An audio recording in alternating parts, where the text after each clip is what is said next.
Mas pinatapang na pagtatanong. Ultimately, Senator, you can say that there was no VIP treatment. Pinalawak na talakayan sa mga isyu ng ating bayan. Sobra na. Hindi lamang sobra na yung pangungurakot nyo, sobra ng kahirapan ng taong bayan. Samahan niyo pa rin ako tuwing linggo, alas 12 hanggang alauna ng tanghali para alamin ang bawat katotohanan sa likod ng kontrobersya. Matapos ang mga pinakahuling insidente ng pangha-harass ng China sa mga Pilipino sa West Philippine Sea, patuloy na tumaas ang tensyon sa pagitan ng dalawang bansa. Matatandaang sa iisang araw lamang naganap noong March 23 ang paggamit ng China Coast Guard at pagbobomba nito ng water cannon sa barko ng Pilipinas na unay sa May 4, kung saan ilang sundalo ang nagtamo ng mga matitinding sugat. At ang pangha-harass ng Chinese Navy sa Bureau of Fisheries and Aquatic Resources at sa ating mga marine scientists, kung saan nagtamo ng sugat ang ilang mga Pilipino dahil sa mga nagtalsikang debris sa Sandy K3. Para talakayin ang aksyong ginagawa ng Marcos Jr. Administration sa isyong ito, aking makakapanayam si Professor Edcel Ibarra mula sa Political Science Department ng University of the Philippines Diliman. Sir Edcel, good afternoon po. Thank you very much for joining us in our program. Hello, good afternoon. Magandang hapon. Alright. Unang tanong, sir, what do you think of the way that our government is responding or taking actions on the aggressive actions, harassments of the Chinese Navy, of the Chinese Coast Guard towards our fellow Filipinos? The most recent one po from the President was the signed executive order for our maritime security, which created the National Maritime Council po. Yun yung naging agarang aksyon ng ating Pangulo. What do you think of the actions of our President himself, Sir Edcel? Okay. Number one, this is a refreshing change from the policy of the Duterte administration. The Duterte administration kept incidences quiet, so hindi nila masyadong binabalita. But the Marcos Jr. administration chose to be transparent about these kinds of incidents. So the Marcos Jr. administration is becoming more active in pushing back against China. And ironically, this is closer to the foreign policy that we had under former President Benigno Aquino III, rather than Duterte. So we're seeing a continuation sort of the pushbacks that the Philippines has been doing under Aquino, rather than a continuation of Duterte's foreign policy. With regard to the creation of itong National Maritime Council, to begin with, it's kind of underwhelming because after the incidents, President Marcos was promising an announcement of a counter-package measure. But a few days after, sa halip na isang counter-package measure ang binigay, we had they call it a reorganization, but to me, it's more renaming than reorganization. No, many of the things that are listed in the executive order have already been established under President Aquino. Nire-rename lang itong mga ito. So rather than have a National Coast Watch system, we now have a National Maritime Council. And the National Task Force for the West Philippine Sea, which was also created under President Aquino, is now under this National Maritime Council. Previously, the NPFWTS reported to the Cabinet Cluster on security, peace, and justice, but it's now reporting to the National Maritime Council. So it's largely just a reorganization, renaming of the National Coast Watch system that has already been established before. All right. Sir Edcel, personally, do you think that our government is exerting enough efforts to assert our sovereignty and territorial rights in the West Philippine Sea? Kasi nasabi niyo po na ang maganda sa Marcos administration, transparent sila, no, sa publiko. Or do you think something else has to be done in order to counter China? Yeah. No, the thing is, no, kahit naman before, during the Duterte administration, even if the Duterte administration was much more quiet, was not being transparent about the incidences that were happening, incidences were still happening. No, there are a lot of satellite evidence that confirms this na hindi naman natigil during the Duterte administration yung harassments. No, so this is just a continuation of what we've been experiencing ever since. And so, therefore, transparency, I think, is a preferable approach rather than keeping the public in the dark. No, that said, what we have to understand is that this problem is a very complex problem, no, and it requires a lot of complex solutions. No, it cannot stop in transparency alone, and fortunately, the government is aware of this, that it's not just about transparency, but it's also about, in the long term, building capabilities to deter China. But in the short term, no, asserting what is ours under the law of the sea, no, as affirmed by an arbitral tribunal ruling in 2016. So the action has to be more comprehensive, no. But I think what I would just say right now is, in response to the transparency approach by the Marcos Jr. administration, I think the administration has to be more proactive in countering the messaging by China. No, it seems that China is more active now in trying to discredit the Philippines. No, so yung transparency operations na ginagawa ni China, ng Pilipinas, pinapamukha ni China na it's provocative, that it's illegal, that it breaks some agreement that we do not know of. And China is very active in its propaganda machinery in trying to convince domestic and international publics that this is the case, that the Philippines is provoking China. So I think from an information warfare point of view, I think the government should be more assertive in its counter messaging. No, so far, may elements within the government, spokespersons within the government that are assertive in their statements against China, but I think we need a more comprehensive and coordinated strategic communications approach to counter disinformation and propaganda on this issue.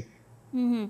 Sir Edcel, please correct my understanding if it's wrong, no? Sa tingin niyo po, yung ginagawa ngayon ng pamahalaan, it's just a short-term solution for the dispute on the West Philippine Sea?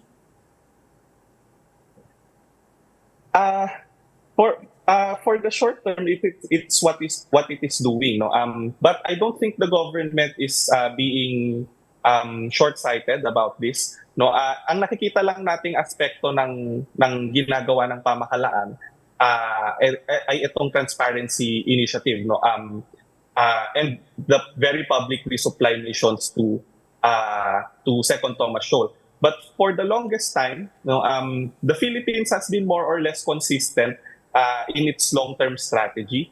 No, so the long-term strategy is to bilateral diplomacy with China, of course, no. But bilateral diplomacy with China depends on China's openness to bilateral diplomacy. No, so kahit gusto nating makipagdiplomasya with China, if China is not open to resolving things through diplomacy, that will not push through. But for the Philippines, we're not stopping that, no. In fact, no, early this year, we just convened the bilateral consultation mechanism on the South China Sea with China. So bilateral diplomacy with China has not stopped. No, it has not stopped since 1995. But during the Aquino administration, tinigil ito ni China. No, from 2013 to 2016, hindi nakikipag-usap si China sa atin. No, but it's not our fault. It's China that chose not to talk to us. No, but the Philippines also decided not to force China into talking with us. So it did not happen. The second aspect is that we're still trying to conclude a code of conduct on the South China Sea through ASEAN. No, that effort has been there since the late 1990s, ginagawa pa rin natin. Pero tulad ng bilateral diplomacy with China, it depends on China actually being willing to conclude a code of conduct on the South China Sea. No, so far it has stalled. No, maraming proposals ang ASEAN for a code of conduct on the South China Sea. Ang Pilipinas naglabas din ng proposals through the years, but China has not accepted it. No, so but we are not giving up on that. No, in all statements sinasabi natin gusto nating tapusin itong code of conduct. No, so we're still trying. Like bilateral diplomacy with China, the doors are still open. The third aspect is that we're trying to base what we're doing in the law of the sea. No, so lingid siguro sa kaalaman ng madami, no, marami tayong ginawa way before we filed an arbitration that ensured our victory in the arbitration effort. No, so bago tayo nag-file ng arbitration case, inayos natin yung mga claims natin and made sure that they are aligned with international law. No, so it's all very technical and it's all very legal, but what happened was that we tried to align international law we tried to align our claims with international law, and eventually that allowed us to win in the arbitration.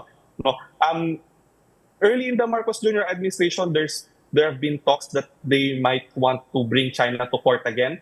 No, perhaps they are still studying this. No, but as far as I'm concerned, no, the Philippines is still very much on a law-based approach sa South China Sea. No? So kaya palagi nating sinasabi yung arbitration award in all our actions and so on. No, the fourth aspect is that we're maintaining our alliance with the United States. No, so through the years, no, at one point in our history, we tried to kick out the Americans. No, in 1991, the Philippine Senate voted to kick out the Americans from American bases from Philippine soil. No, but in 1995, China occupied Mischief Reef. We discovered that China occupied Mischief Reef. And what happened afterward was that the Philippines was once again open to a stronger partnership with the United States. So in 1998, we had the Visiting Forces Agreement with the United States. No, same thing happened around 2010s. No, 2012, China not occupied but seized Scarborough Shoal, Bajo de Masinloc. And among the things that happened afterward was that the Philippines, under President Aquino that time, signed the Enhanced Defense Cooperation Agreement with the United States. So that was 2014. No, again, in direct response to what happened in 2012. No, similarly, the pattern keeps on repeating. No, what happened before continues to happen now. The Marcos Jr. administration, faced with an increasingly assertive China, also went to the United States, no, and tried to strengthen our security partnership with the United States. So what happened was that EDCA, the Enhanced Defense Cooperation Agreement, was expanded. No, so dumami ngayon yung sites nung EDCA. No, so that's number 4. Number 5, we've been trying to modernize our military. No, so when we discovered that China occupied Mischief Reef in 1995, just a month after that, the Congress passed an AFP modernization law. No, the original AFP modernization law nag-expire siya nung 2010, but in I'm not sure about the dates, 2012 or 2013, the Philippines passed a revised AFP modernization law. And that is now what we're trying to do. No? We're trying to modernize our military. That's why there has been talk of, at one point, no, talks of acquiring submarines, no, and acquiring more warships, acquiring more patrol vessels. No, so those 5 things, diplomacy with China, diplomacy with ASEAN, no, a legal-based approach, maintaining the alliance with the United States, and modernizing the military, those have been consistent throughout all administrations, I would say. No, and Marcos Jr. is not stopping that trend, I think. No, so we're seeing that long-term strategy of the Philippines play out. No, so it's not that the Philippines is helpless. Marami tayong ginawa over the past decades, no, sadyang China is just has more resources, has more capabilities, has more power to thwart or stop our efforts. No, so that's the harsh reality that we have to face. But in fairness to the Philippines, no, we're not helpless. We've tried to be proactive about things, no, and about trying to manage the South China Sea disputes. All right, let's I'm go. sorry if that took quite No, sir. quite a No, bit. sir. Let's go back, sir, to the statement of President Marcos after the aggressiveness of China. Basing from the statement of Marcos Jr. that was, quote, unquote, in constant communication with representatives of relevant allies, partners, and friends in the international community, and they have helped or they have offered help to us. Your stance on this, especially on our relationship with America. In fact, just recently, the National Security Advisors of the Philippines and the U.S. held a phone call to discuss the tension in the West Philippine Sea. Ano po ba sa tingin nyo yung mapapala talaga ng Pilipinas sa relasyon nito sa iba pang mga bansa, lalo po sa Estados Unidos? Because the US has always assured us that they will be there to support the Philippines. Sa tingin nyo po, anong suporta na yung nadama ng Pilipinas mula sa Amerika? Or do you think our strengthened alliance with us actually becomes a huge factor in the tension between China and our country? So I think I'll begin with the comment that a lot of people are saying, no, that our close relationship with the United States contributes to tensions. No, that is not supported by historical data of Philippine behavior. No, so in the history of Philippine foreign policy, no, what actually happened is that because of China's assertiveness in the South China Sea, we are becoming closer with the United States. No, I think at one point China miscalculated. No, especially the miscalculated started in 1995. No, if China did not occupy Mischief Reef in 1995, the Americans probably would not be here. No, hindi siguro nagkaroon ng VFA, hindi siguro nagkaroon ng EDCA.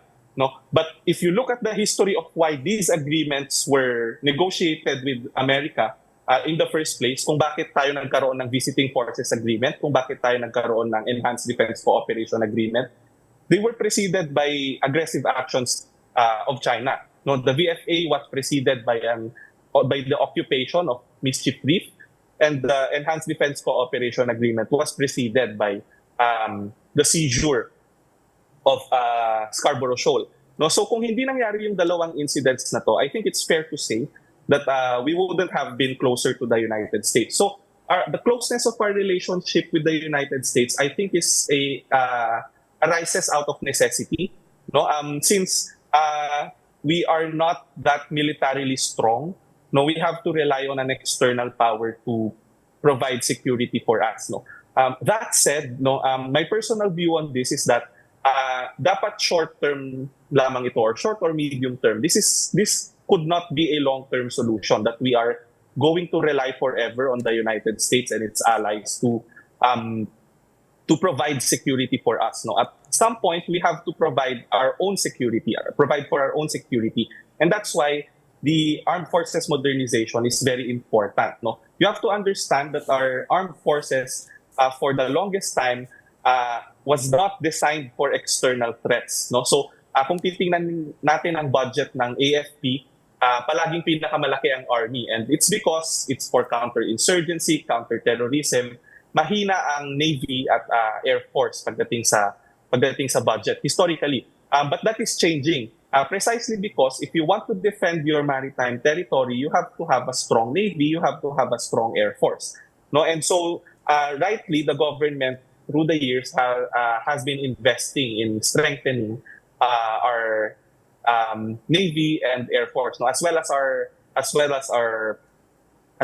Coast Guard. So in the long term, I think we should rely on our own military. But in the short term, habang ginagawa natin ito, we have to get all the help that we can get in order to modernize our military. No? So our partnership with one big thing that our partnership with the United States is giving us is that the United States is providing us the weapons that we need for external security. No? So they're providing things that are important for maritime domain awareness. No? And we're also getting important things from US allies. No? So from South Korea, for instance, no? All of our modern warships, almost all of our modern warships now, and a huge part of our air fleet, our strongest aircraft, warplanes, they come from South Korea. No? So our partnership with South Korea is also important in modernizing our military. Japan is now also stepping up to provide more security aid to the Philippines. No, and our other partners in the Indo-Pacific, such as Australia, are providing training, capacity building, and ensuring interoperability. So all these things are important for the Philippines to eventually have the capacity to resist China on its own. But until we get to that point, I think it's out of necessity we have to rely on external partners for now. All right. Let's talk about, sir, the alleged gentleman's agreement between China and former President Rodrigo Duterte. It has been one of the discourse topics that was brought up as China itself used it as a defense and used that agreement to put the blame on the Philippines over the series of aggressive harassments done by its Coast Guard and Navy. Former Malacanang spokesperson Harry Roque reiterated that former President Duterte and Chinese President Xi Jinping agreed over this gentleman's pact in order to maintain the status quo in the Union Shoal. How do you personally see this agreement, sir? How huge of a factor is it on the resupply mission to the BRP Madre and on the countermeasures of our country against China? So tama ka, no? Ginagamit ni China itong quote-unquote gentleman's agreement, no, whether or not it exists. We don't know for sure. But China is saying that the Philippines has entered into this gentleman's agreement and that therefore the Philippines, by resupplying Second Thomas Shoal, is violating this gentleman's agreement. No?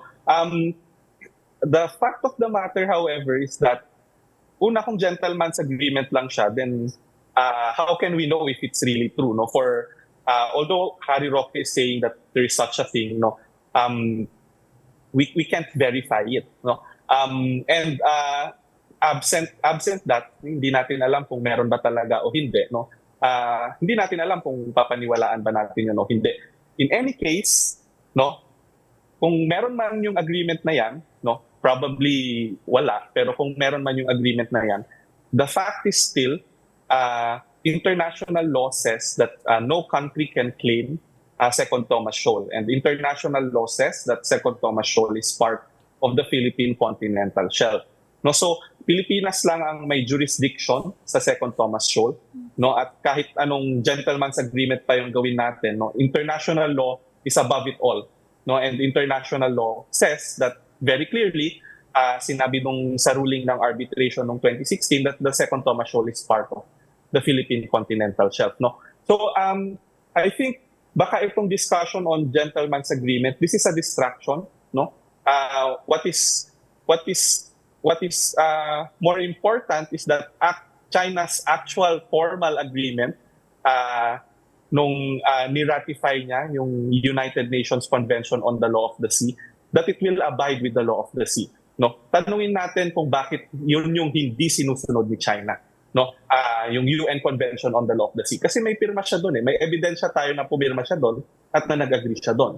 No, so I think kaya dito medyo mahina yung strategic communications ng Marcos Jr. administration. No, naglilipa na yung ganitong diskurso sa ating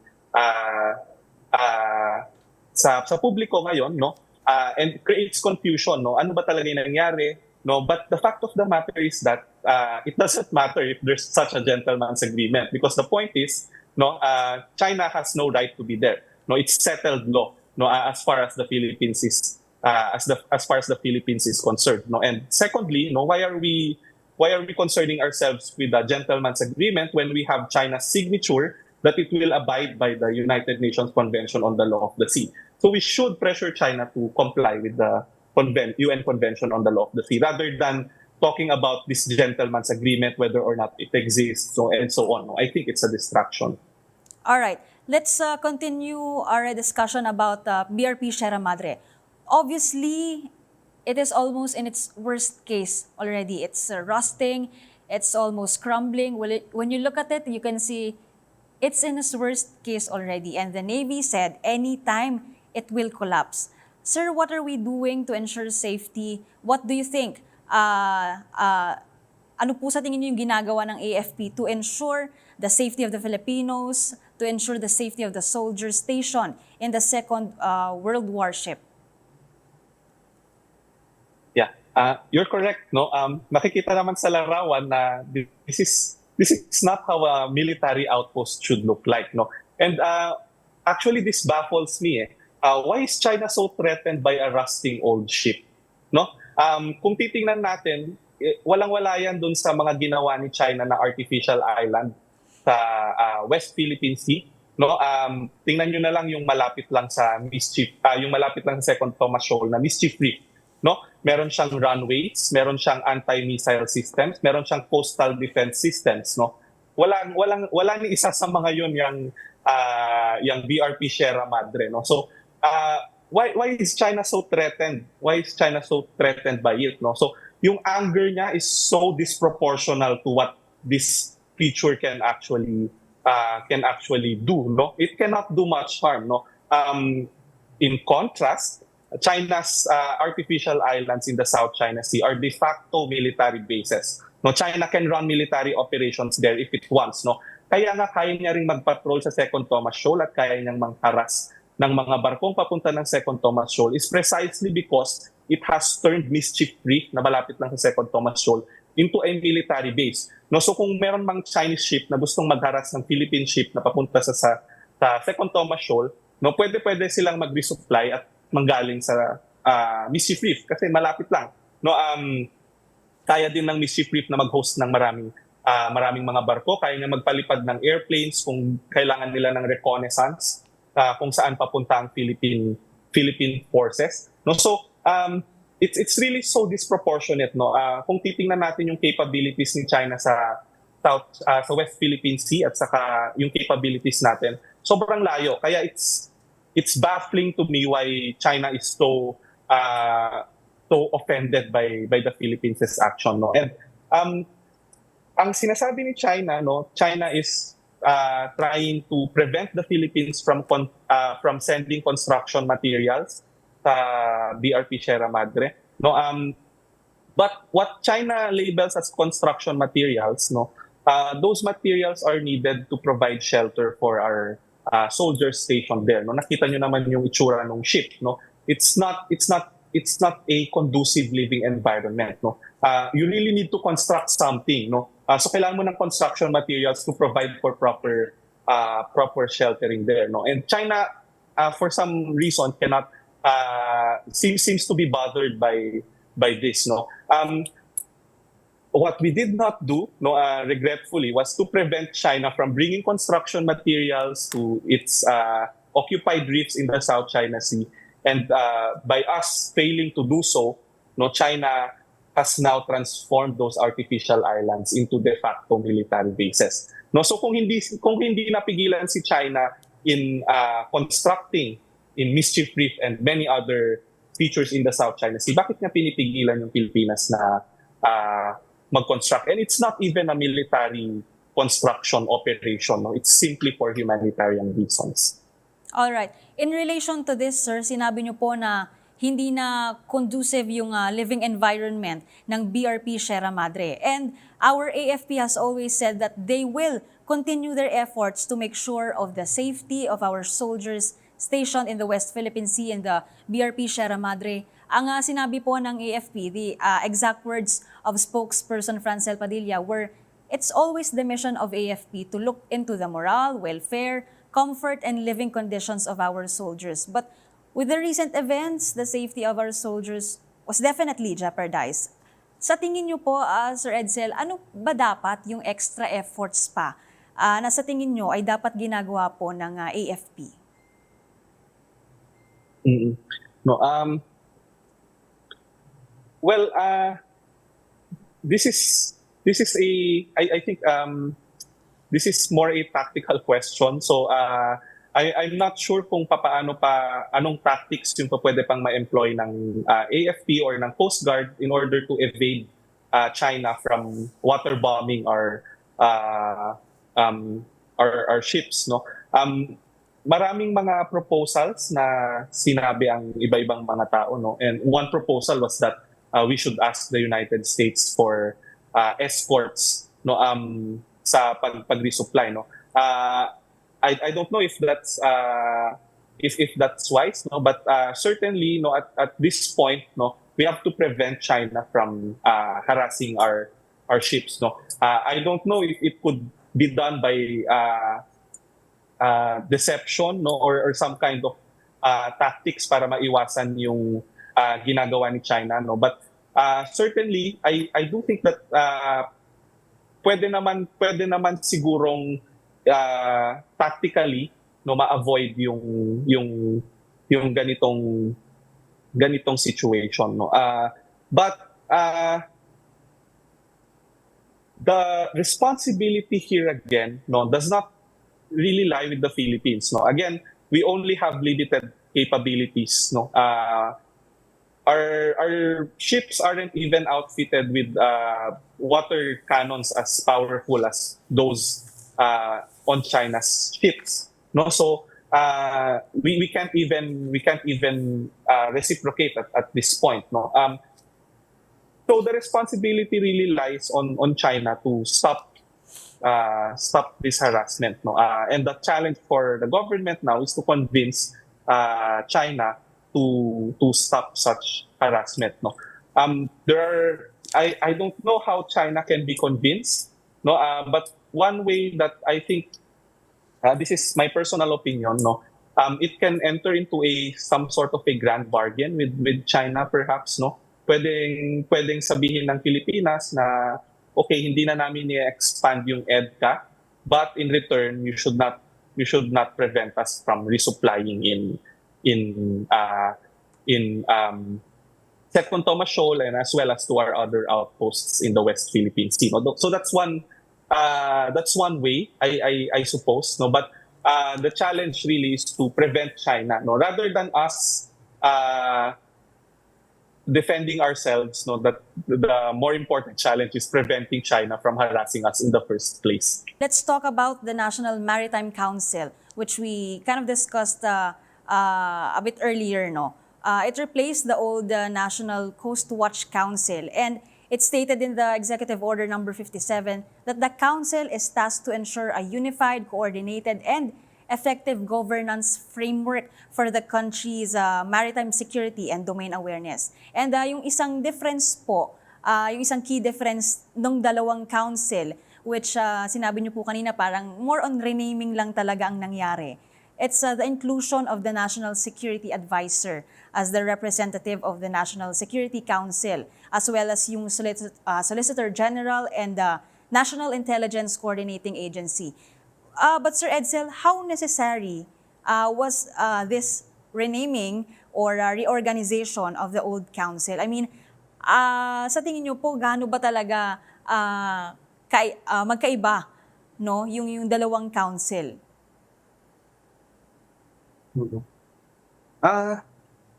This is also quite puzzling for me, ano. For me, it's largely a renaming, no. Kung pag ikukumpara ninyo yung original executive order establishing the National Coast Watch system and the new executive order right now, no, a lot of things are simply just copy pasted from the previous executive order, no. The main big difference mo, bukod dun sa nabanggit mo kanina, Pam, the main big difference is that the National Task Force for the West Philippine Sea is now reporting to this National Maritime Council. No, previously it was reporting to the Cabinet Committee on Security, Justice, and Peace. No, but this change, this restructuring is for me more cosmetic. No, many of the members of the National Task Force for the West Philippine Sea and many of the members of the cabinet cluster on security, justice, and peace are also already members of the old national National Coast Watch Council. No, so kumbaga na recycled lang siya, no, and it's a cosmetic change for me. No, another big difference, not really big, but another difference is that nagkaroon tayo ng kumbaga single point person for maritime affairs, which is the presidential advisor for maritime concerns. No, so meron na ngayong iisang taong responsible for all maritime policy in the entire Philippines. No, in the National Coast Watch system, walang na-identify na iisang point person. No, it's the council as a whole that's supposed to provide recommendations, policy recommendations to the president. So ngayon, meron kang iisang point person to do that. No? But as mentioned, many of these things are simply cosmetic. No, na pinangalanan lang. No, the presidential advisor for maritime concerns, si former General Centino, was already appointed way before this executive order was issued. No, so in a sense talagang cosmetic reorganization and more renaming ang contribution nitong bagong executive order na ito. Alright. Sir Edcel, you pointed out earlier that naging consistent yung ating bansa sa may tuturing na mga solusyon tulad po ng diplomacy with the US and China, diplomacy with the ASEAN, as well as yung AFP modernization. And you mentioned that the Philippines has always tried to be proactive. And itong creation po ng National Maritime Council, ito po yung naging, sabi ko nga, naging agarang response ni Pangulong Marcos Jr. pagdating dun sa mga series of aggressiveness ng China. But aside from the creation of this council, how else did the government respond to the dangerous actions of China? We know that after yung dalawang incidents po of harassment sa Sandy Cay and sa Ayungin Shoal, President Marcos released his statement and created that Maritime Council. Sa tingin niyo po, ano pa yung nagawa kaya ng Pangulo maliban doon sa paglabas ng kanyang statement, pagsabi na tinutuloy natin yung alliance natin with US and China, and din pag-create nga ng Maritime Council? No, bago niya i-create tong or bago lumabas itong balita that this Maritime Council was created, no, nag-announce ang Pangulo sa social media na meron siyang ilalabas na countermeasure package, no? Tapos lumabas nga na itong balita na nag-sign si Marcos nitong National Maritime Council na ito, no. Nung una kong nakita yung balita na nag-sign siya ng nitong executive order creating the National Maritime Council, no. I thought, inisip ko agad, ito na ba yung sinasabi niyang countermeasure package, no? Because if this was the countermeasure package already, no, this is not it, no. This is not a solution because as I argued, this is purely a cosmetic change. But baka hindi pa ito, no?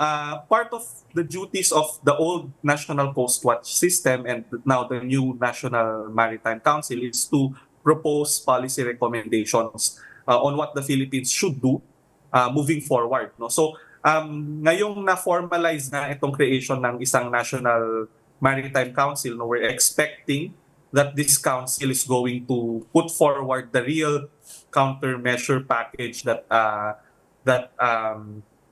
the president has been announcing, no. My guess is that this is just a guess. My guess is that the countermeasures is going to have to do with strengthen security cooperation with the United States and like-minded partners, no? So inaabangan natin ngayon yung trilateral dialogue na gagawin ng Pilipinas, Amerika at ng Japan. I think April 11, no, sometime next week. So inaabangan natin ito at sabi sa rumors, no, baka meron silang mga i-announce na bagong mga policies maybe na gagawin nila na ng tatlong bansa na ito together. No, so perhaps that is going to be whatever policy is going to be announced after the trilateral dialogue. Perhaps that's going to be part of the countermeasure package. No, but the exact contents of that countermeasure package, we still don't know. No, my hope is that the countermeasure package is not the executive order. No, I hope the executive order is just the beginning. No, and it's a lousy beginning, to be honest, but it's a beginning nonetheless. No, but yun nga, actual real policies, it's still up in the air kung ano ba talaga yung gagawin nila. Professor, we all know that President Marcos Jr. is not cutting ties with China, with President Xi Jinping. But with all the recent events that have happened, do you think we should still maintain the direction on the relationship that we have right now with China? Sa akin palagay, oo. On the one hand, no, nakikinabang tayo economically with our relationship with China, no. Maraming mga bagay ang pinakikinabangan natin with our trade with China, no.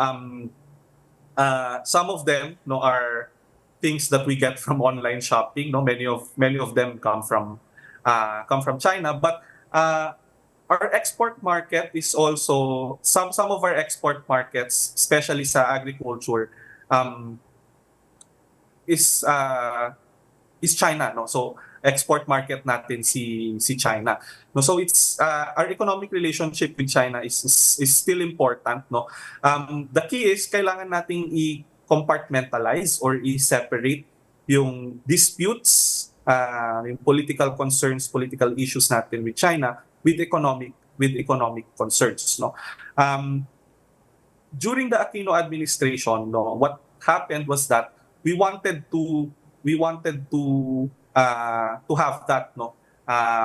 We wanted to push back against China's assertiveness in the South China Sea, but at the same time maintain our economic ties with China. Yun yung gusto nating gawin sana, no. Pero as mentioned earlier, bilateral diplomacy is sa kahit anong bansa pa man yan, it's a two-way thing, no. So it takes two to tango. Kung ayaw nung isa, hindi mangyayari, no. Kailangan both parties agree. Under the Aquino administration, what happened was that when we pushed back against China's assertiveness in the South China Sea in the form of filing an arbitration case against China, so nung nag-file tayo ng arbitration case, what China did was to impose economic sanctions on the Philippines. So kung matatandaan ninyo, binan ng China ang import ng bananas na galing sa Pilipinas, no. Nilimitahan niya rin yung tourism na lumalabas from China papuntang Pilipinas, no. So naglabas siya ng economic sanctions during the time of President Aquino. At the other thing that China did was to cut off all high-level dialogue between the Philippines and China, no. So walang pag-uusap ang Philippines and China at the high levels nung mga panahong yon, no. Pero diplomatic evidence suggests na hindi Pilipinas yung nag-cut off ng ties, no. Ang nag-cut off ng ties was China, no. Kasi sabi ni China, we are not going to resume high-level dialogues with you unless you drop your arbitration case, no. But the Philippines does not want to do that. Hindi natin drop yung arbitration case, kaya our relationship with China suffered in turn, no. The difference right now is that China is not yet imposing similar economic sanctions on the Philippines. No, economic data since the Marcos Jr. administration so far suggests na walang malaking pagbabago sa economic ties ng Philippines and China. And we don't want to change that, no. But no, there's always this possibility, no. If history offers any lessons, no, it's that kung gustong gawin ito ni China, kaya niyang gawin, no. And it can once again impose economic sanctions on us, no. So as long as China is not yet doing that, no, sa tingin ko hindi dapat tayo yung mauna in trying to break our relationship with China. We have to try to keep economic concerns separate from political concerns, no, and try to maintain economic ties as long as possible, no, kasi baka at one point China becomes fed up with the Philippines, no, and once again imposes economic sanctions on us, no. We don't want that to happen, of course, no, but it's in the realm of possibilities. We mentioned this earlier that President Marcos will meet with US President Joe Biden and Japan Prime Minister Fumio Kishida for their trilateral discussion, which is set to happen on April 11. And National Security Advisor Eduardo Año said that the dispute on the South China Sea is going to be discussed. Again, there were already many times in the past where this issue was discussed and brought up by our president in his talks with foreign leaders. Many dialogues already on economic and security cooperation. But first, what do you expect from this particular trilateral discussion itself? Philippines, US, and Japan talking about the West Philippine Sea. At pangalawa po, ano po kaya sa tingin nyo yung mapapala ng Pangulo mula sa pakikipag-usap niya sa mga leader na ito? I think this trilateral summit is very significant. Number one, because Japan is our most important economic partner, and the United States is our most important security partner. So pagsamahin silang dalawa, they are really one of they are our most important partners in general. No, from a strategic point of view, maganda din para sa Pilipinas na nag-uusap yung United States at Japan tungkol sa kung anong gagawin nila kung anong tulong yung maibibigay nila sa Pilipinas, no. Although meron tayong EDCA na kung saan pwedeng maglagay ang United States in a temporary basis and a rotational basis ng mga armas sa Pilipinas, no. It's not a permanent military base, no. And the closest American military base the closest American military base to the West Philippine Sea are the bases in Okinawa, Japan.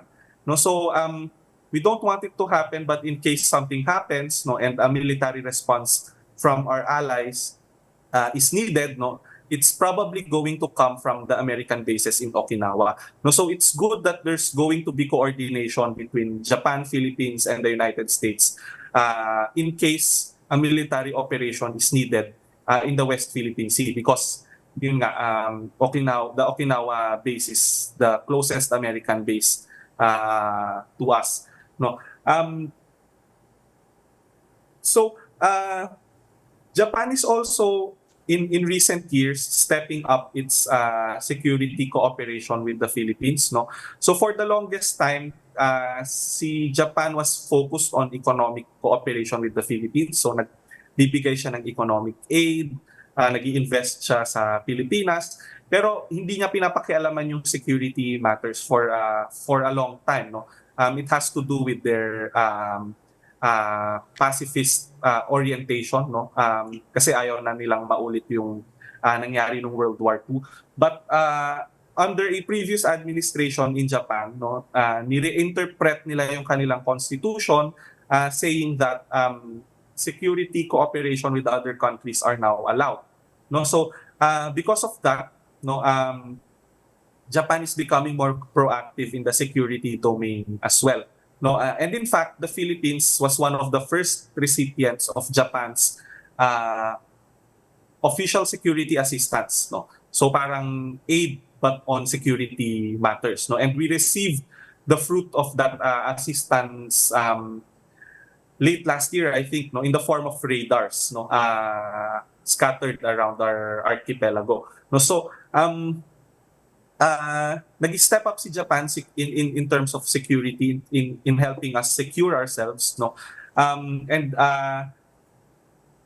the United States, of course, no, has been a very important security partner, not only in providing us arms and weapons, no, but also in providing us intelligence, no, and training. No, so pagsamahin natin lahat ng aspektong yon, no, Philippines, Japan, US trilateral is going to be a very strong arrangement in my view, and very helpful for the Philippines, no, kasi nga Japan and the United States are the Philippines' most important partners in terms of economics and security. All right. Sir, I just also wanted to ask this, no. We have other countries who also fight for their exclusive economic zone. We have Malaysia and Vietnam. They explore their oil and gas, but they do it on their own. Pero sa Pilipinas po, hindi natin ito magawa. Ano pong rason kung bakit hindi natin magawa yung nagagawa ng mga bansang nabanggit like Malaysia and Vietnam? Bakit natin hindi may apply yun sa paglaban po sa ating sovereignty sa West Philippine Sea? Great question, Pam. No? And this demonstrates why the AFP modernization law is very important. No, so tulad ng nabanggit ko kanina, no, our military was not designed for external threats. No, for the longest time we've been investing in our army. No, pero kung gusto mong mag-explore ng oil and gas sa West Philippine Sea, hindi mo kailangan ng army. Kailangan mo ng navy at kailangan mo ng air force to support your naval operations. No, but for the longest time we've not invested in those service branches. No, with the AFP modernization law, no, the original AFP modernization law was explicit. No, sabi niya dapat palakasin ang Navy and Air Force specifically. No, and in the revised AFP modernization law now, yung doon sa pag-implement natin ngayon, no, makikita natin na sa Horizon 2 at Horizon 3, no, ang government ay talagang nag-i-invest din sa ating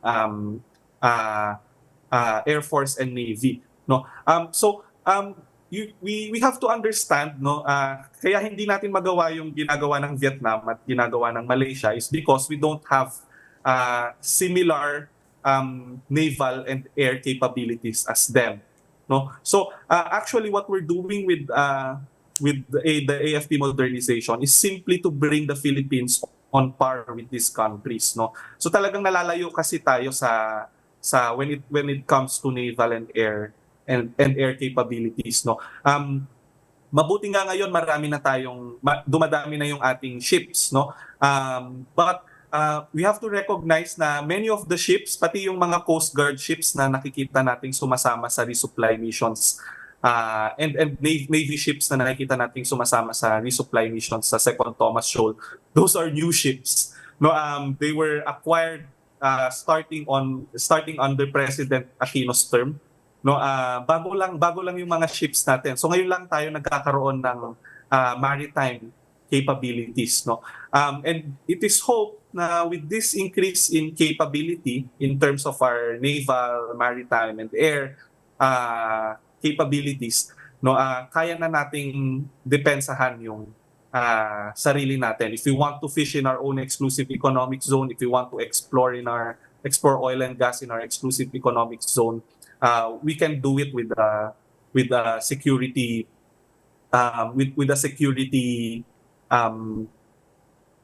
detail, no, from the Navy, Coast Guard, and Air Force. No, we still have to get to that point. No, nagmo-modernize pa din tayo, but no, hopefully we're getting there.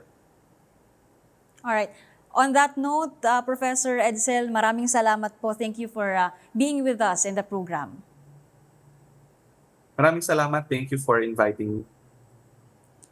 Atin pong nakasama si Professor Edcel Ibarra mula sa Political Science Department ng University of the Philippines Diliman. At atin po niya tayong sinamahan para sa pagtalakay po ng iba't ibang issue tungkol sa mga lumalalang tensyon po sa West Philippine Sea.